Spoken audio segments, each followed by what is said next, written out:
Hello दोस्तों, क्या आपने कभी सोचा है कि हम हमारे स्मार्टफोन में जितने भी सारे वीडियोस, ऑडियोस, फोटोज़ वगैरह रखते हैं तो वो सारे इतनी छोटी सी जगह पे कहाँ पे रहता है। अगर आप इसके बारे में हैरान हुए हो तो हम आज इसके बारे में बात करने वाले हैं कि एक छोटी सी चिप जिसको हम मेमोरी कहती है वो किस तरह से चीज़ों को अपने अंदर स्टोर करता है। हम आपका स्वागत करते हैं एडी एजुकेशन में। हमारे चैनल को सब्सक्राइब करिएगा और एंड तक देखते रहिएगा। आज आपका दिमाग एक बार नहीं 2 बार चौंक जाएगा। तो शुरू करते हैं।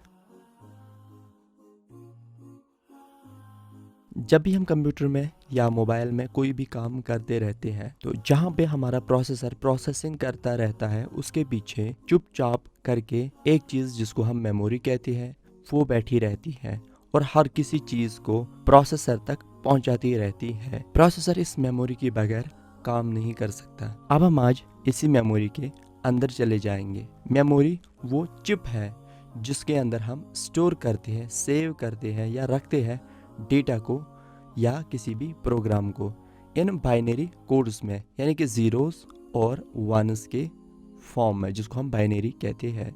इससे पहले भी हमने मेमोरी के ऊपर एक वीडियो बनाया था। अगर आपने वो नहीं देखा तो इस कोने में चले जाइए, यहाँ से देख लीजिएगा। उसमें हमने टाइप्स ऑफ मेमोरी और उनकी फंक्शन बताई थी। तो आज हम ये देखेंगे ये जो चिप आप देख रहे हो इसका अंदर का आर्किटेक्चर कैसा होता है और किस तरह से ये हर किसी बिट को सेव करता रहता है।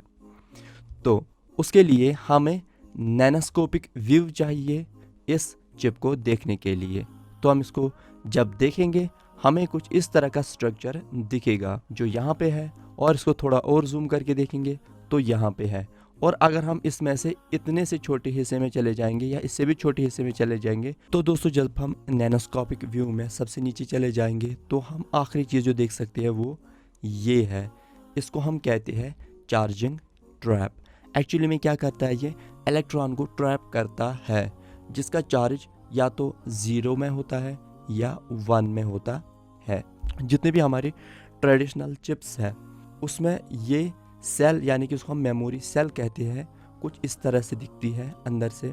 तो ये एक ही बिट को, यानी कि एक ही यूनिट को, बाइनरी यूनिट को सेव कर सकती थी। या तो इसने 0 को सेव किया है या तो 1 को सेव किया हुआ है। फिर जब टेक्नोलॉजी डेवलप हुई तो हम इसी में इतनी ही बड़ी सेल में 8 बिट्स तक सेव कर सकते हैं और आज 16 तक सेव कर सकते हैं। लेकिन ये जगह इतनी ही है, ये बड़ी नहीं। उतनी छोटी सी जगह में हम 16 तक सेव कर सकते हैं और इसे हम मेमोरी सेल कहते हैं। जो इस तरफ आप देख रहे हो ये है एड्रेस लाइन, इस तरफ है ऊपर वाला जो ये वाला पोर्शन, ये है बिट लाइन, और ये वाला है स्टोरेज कैपेसिटर, और ये है ट्रांजिस्टर जहाँ पे हम सेव करते हैं। अगर हम इसी सेल को डुप्लीकेट करेंगे, अब इस वाले सेल में हमने मान लिया कि 16 हमने बिट्स सेव किए हुए हैं, लेकिन हमारी कोई भी इमेज है वो खाली 16 बिट नहीं होती।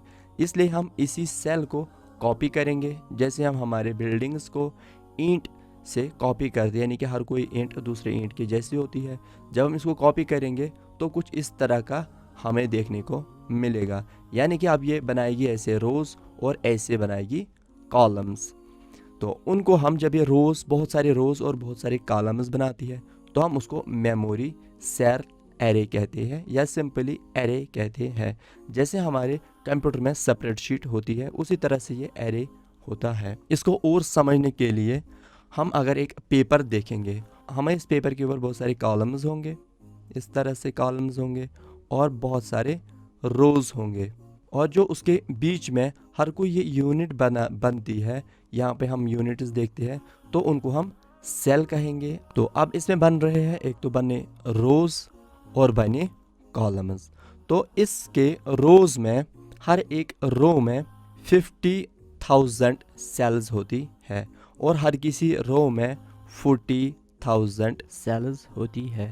तो आप एक कोई कैलकुलेशन कर सकते हो कि यहाँ से लेकर यहाँ तक एक पेपर के शीट में कितने रोज़ एंड कॉलम्स से कितनी सेल्स बन सकती है। जैसे हमने यहाँ पे एक सेल को कॉपी किया और बहुत सारी सेल्स बना ली, उसी तरह अब ये शीट जो बनी है, एक पेपर का शीट बना, हम इसी शीट को कॉपी करते हैं और इनकी हाइट चली जाती है 100 तक। और दोस्तों जब हम इन 100 शीट्स को एक साथ देखेंगे थोड़ा दूर से, तो हमें कुछ इस तरह से देखने को मिलेगा, जिसमें 100 शीट्स हैं और हर किसी शीट के ऊपर 40,000 इंटू 50,000 है, जिसको हम 100 के साथ इंटू करेंगे तो हम देख सकते हैं कि हमारा वैल्यू कितना बड़ा आ जाता है। तो दोस्तों जो ये अभी हमारा स्ट्रक्चर बना है, इसको हम NAND कहते हैं।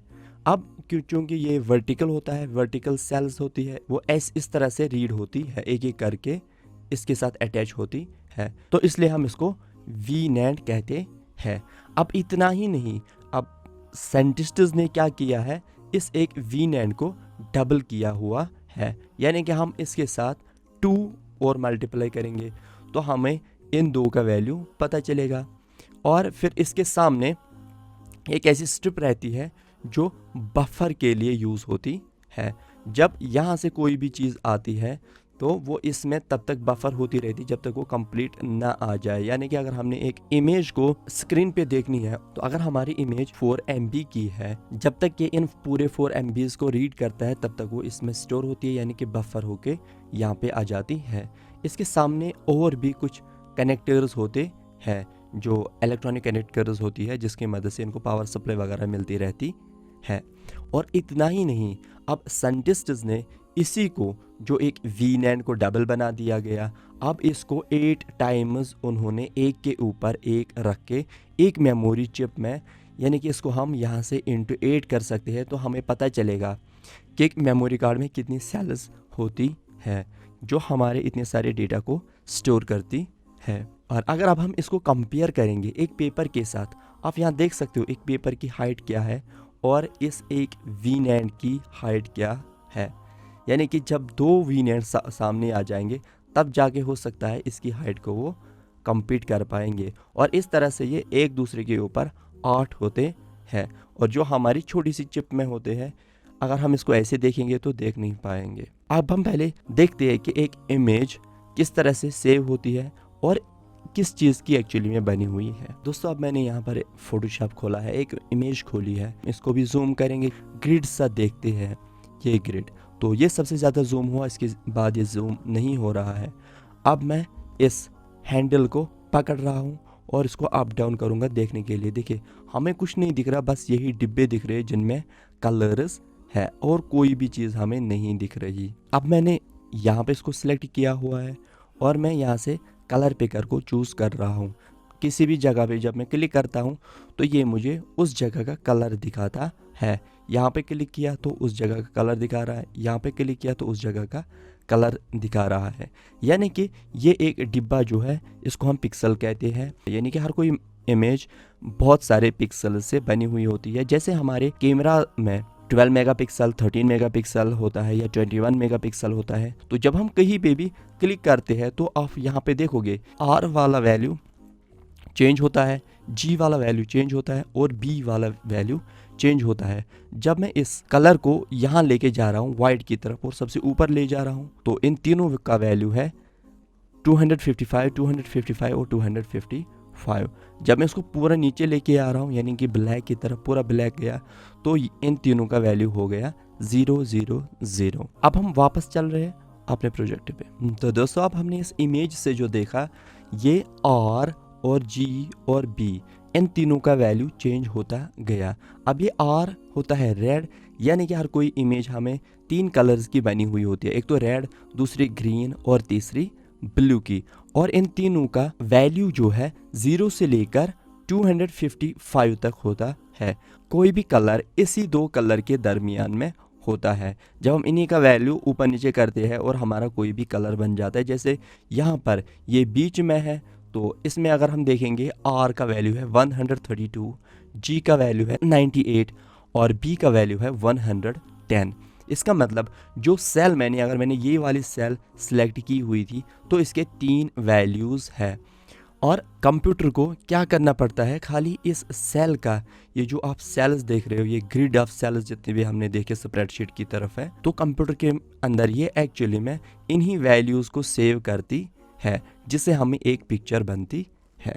तो यहाँ से हम ये जान पाए कि एक पिक्चर जो बनती है वो बहुत सारे पिक्सल्स की बनती है और 24 बिट्स हमें चाहिए, यानी कि 8 बिट इन बाइनरी लैंग्वेज, यानी कि हर किसी एक सेल को सेव करने के लिए इंडिविजुअल, यानी कि इस वैल्यू को सेव करने के लिए इसको 8 बिट चाहिए, और पूरे इन तीनों को, 3 कलर्स को सेव करने के लिए इसको 24 बिट्स चाहिए एक पिक्सल को सेव करने के लिए।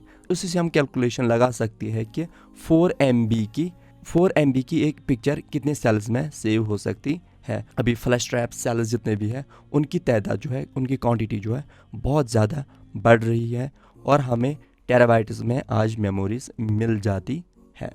और हम जानते हैं इसी तरह से मूवीज़ जो है एक सीक्वेंस ऑफ पिक्चर्स ही बनी हुई होती है, यानी कितने पिक्चर्स पर सेकंड चलते रहते हैं, जिसको हम फ्रेम रेट कहते हैं। दोस्तों, आपको ये हमारी इन्फॉर्मेशन बहुत अच्छी लगी तो हम ऐसी इन्फॉर्मेशन आगे भी लाते रहेंगे, तो हमारे चैनल को सब्सक्राइब करिएगा। अच्छा लगा तो अच्छे अच्छे कमेंट्स कीजिएगा और अपने दोस्तों के साथ भी इसको शेयर कीजिएगा। मिलते हैं नई वीडियो में, तब तक के लिए बाय बाय, टेक केयर।